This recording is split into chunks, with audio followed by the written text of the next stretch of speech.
Hello guys, in this video I am going to show you how to turn on the fade in from black and fade out to black functions on the iMovie application. But first I just want to mention, don't forget to subscribe to my channel, because at 10,000 subscribers I am going to show you my whole YouTube revenue statistics and growth strategy, how to make money online. So let's jump into it. First of all, open the application on your phone, then tap on the relevant project that you want to edit and then click on the edit button. Tap on the settings icon down below in the right side corner of the screen.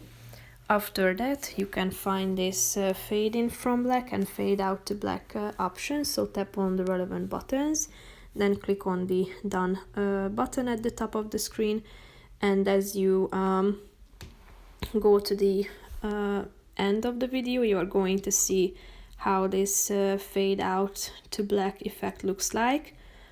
And if you go to the beginning, it's the same. That's the fade in from black option used here.